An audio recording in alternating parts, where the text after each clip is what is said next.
12, শিক্ষার্থীদের skill development প্রয়োজনীয় সহায়তা প্রদান।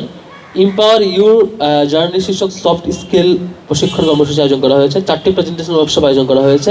বিভিন্ন সেক্টরে প্রফেশনালস এবং শিক্ষাবিদের অংশগ্রহণে বাংলাদেশ স্কিল সামিট আয়োজন করা হয়েছে। স্পোকেন ইংলিশের 4টি কোর্স চলমান রয়েছে এবং হলগুলোতে আইটি ও ক্যারিয়ার ল্যাব স্থাপনের সংশ্লিষ্ট সরকারি দপ্তরের সাথে বৈঠক করা হয়েছে। নাগরিক সেবা কেন্দ্র স্থাপনের মাধ্যমে উদ্যোক্তা তৈরির কাজ চলমান রয়েছে। ডাকসুর আয়োজনে ফায়ার সার্ভিস ও সিভিল ডিফেন্স অধিদপ্তরের তত্ত্বাবধানে ঢাকা বিশ্ববিদ্যালয়ের স্বেচ্ছাসেবী সংগঠন বিএনসিসি, রোভার স্কাউট রেঞ্জের সদস্যদের অংশগ্রহণে 2 দিনব্যাপী fire fighting, search and rescue, first aid and earthquake management training সম্পন্ন হয়েছে। লাইফ স্কিল প্রশিক্ষণের আওতায় 500 জন শিক্ষার্থীকে মোটরসাইকেল প্রশিক্ষণ শেখানো চলমান রয়েছে। অ্যালামনাই নেটওয়ার্ক শক্তিশালীকরণ 13 নম্বর। এখানে বিভিন্ন সেবামূলক উদ্যোগে অ্যালামনাইদের সংযুক্ত করা হয়েছে। সামগ্রিক নেটওয়ার্ক শক্তিশালী করার লক্ষ্যে প্রতিটি ব্যাচের শিক্ষার্থীদের সাথে যোগাযোগ করার চেষ্টা চলছে। 14, কেন্দ্রীয় মসজিদ, হল মসজিদ, মন্দির, অন্যান্য উপাসনালয় সমূহ অবকাঠামোগত সংস্কার ও উন্নয়ন।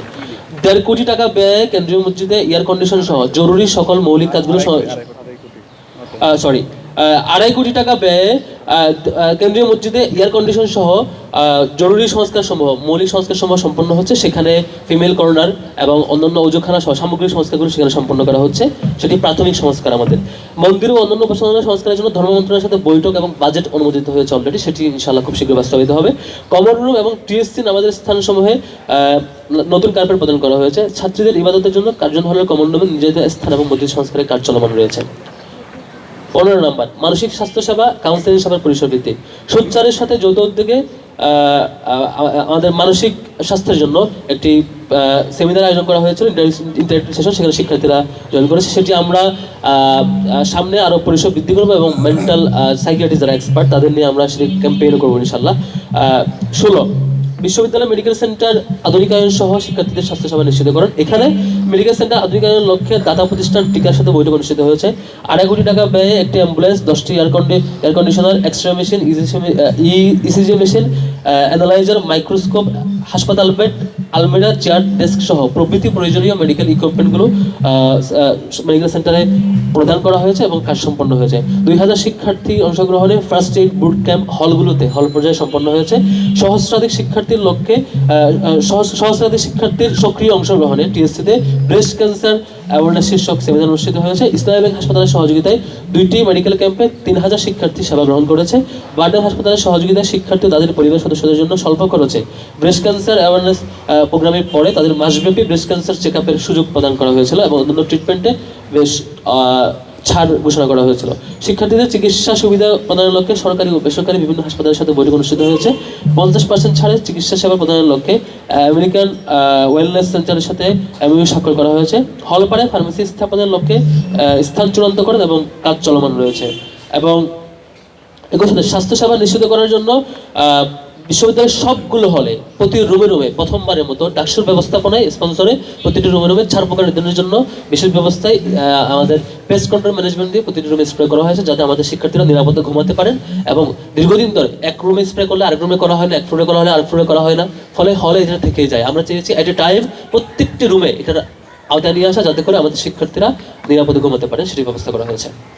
17 নম্বর, ফিজিক্যালি চ্যালেঞ্জড শিক্ষার্থীদের নিয়ে যারা ডিফারেন্টলি এবল বলি সে শিক্ষার্থীদের অধিকার নিশ্চিতকরণ। ফিজিক্যালি চ্যালেঞ্জ শিক্ষার্থীদের জন্য পরিসর বৃদ্ধির লক্ষ্যে বিভিন্ন অংশীদারের সাথে বৈঠক অনুষ্ঠিত হয়েছে। সেন্টার মসজিদ সহ প্রয়োজনীয় বিভিন্ন স্থানে যাতায়াত সহজীকরণের লক্ষ্যে র্যাম্প নির্মাণের কাজ শুরু হয়েছে। আধুনিক ভাষা ইনস্টিটিউটে বৈশ্বিক মানদণ্ডে উন্নীতকরণের ব্যবস্থা করা। আভায়ের পরিচালকের নিকট প্রয়োজনীয় ব্যবস্থা করার জন্য লিখিত প্রস্তাবনা প্রদান করা হয়েছে।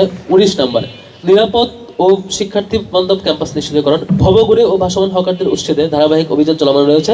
বহিরাগত ও অনিয়ন্ত্রিত রিক্সা সমস্যার স্থায়ী সমাধানের লক্ষ্যে ডিএমপি কমিশনের সাথে দফায় দফায় সাক্ষাৎ হয়েছে। ক্যাম্পাস এরিয়া রেজিস্টার্ড রিক্সা চালানোর লক্ষ্যে রিক্সা চালকদের তালিকা ও পোশাক তৈরি করা সম্পন্ন হয়েছে। ক্যাম্পাসের 8টি এন্ট্রি গেটে পর্যাপ্ত নিরাপত্তা নিশ্চিত করার লক্ষ্যে ট্যাগের আওতায় ট্রাফিকের সহযোগিতা নেওয়া হয়েছে। এই লক্ষ্যে ডিএমপি কমিশনের সাথে সমন্বয় করা হয়েছে। রিক্সা ভাড়ার তালিকা প্রস্তুত করা হয়েছে। 20, হল কেন্দ্রিক সমস্যা সমাধান। হল কেন্দ্রিক সমস্যা সমাধানে ডাকসুর আইন মানবাধিকার সম্পাদকের নেতৃত্বে প্রতিটি হলের সংসদের এজিএস সহ 2 জন করে প্রতিনিধির সমন্বয়ে কুইক রেসপন্স টিম গঠিত হয়েছে, যেখানে হল কেন্দ্রিক সমস্যাগুলো ডাকসুর কোঅপারেশনে সমন্বয় করা হবে। 21 পরিবহন সেবার পরিসর ও মান বৃদ্ধি করা। জরাজীর্ণ বাস পরিবর্তন, ট্রিপ ও সেবার বৃদ্ধির লক্ষ্যে ইউজিসির অংশীজনদের সাথে বৈঠকের মাধ্যমে প্রায় 2 কোটি টাকার বাজেটের ব্যবস্থা করা হয়েছে। সেটি অলরেডি অ্যাপ্রুভ হয়েছে। সকল রুটে বহুল কাঙ্ক্ষিত সান্ধ্যকালীন বাস ট্রিপ চালু করা হয়েছে। বসন্ত রুটে খিলগাঁও অংশের জটিলতার সমাধান করা হয়েছে, যেটি দীর্ঘদিন ধরে চলমান ছিল। আমাদের লালবাস অ্যাপটি পরীক্ষামূলকভাবে চালু হয়েছে, মান ও কার্যকারিতা উন্নয়নের কাজ চলমান রয়েছে। ক্যাম্পাসে অভ্যন্তরীণ যাতায়াতে 19টি ইলেকট্রনিক শাটল বাস চালু করা ইলেকট্রনিক শাটল চালু করা হয়েছে। শ্রাবণ রুটে 2টি ট্রিপ বৃদ্ধি করা হয়েছে। খনিকা রুটে বাসগুলোর এক্সপ্রেসওয়ে টোল ফ্রি করে পরিবহন অফিসের সাথে সমন্বয় করা হয়েছে এবং টোল ফ্রি করা হয়েছে। তরঙ্গ রুটে বসিলা পর্যন্ত নতুন স্টপেজ চালুর মাধ্যমে 2টি ট্রিপ বৃদ্ধি করা হয়েছে। তরঙ্গ রুটে একটি সিঙ্গেল ডেকারের পরিবর্তে ডাবল ডেকার বাস সংযুক্ত করা হয়েছে, যেটি এই রুটে শিক্ষার্থীদের দাবি ছিল। এবং বিশ্ববিদ্যালয়ে বাস কেনার ক্ষেত্রে সরকারি প্রদত্ত নিষেধাজ্ঞা, যেটি দীর্ঘদিন ধরে ছিল, সেটি তুলে দেওয়ার জন্য অর্থ উপদেষ্টা মহোদয়ের সাথে সাক্ষাৎ করা হয়েছে এবং সামগ্রিক প্রচেষ্টা চলমান রয়েছে।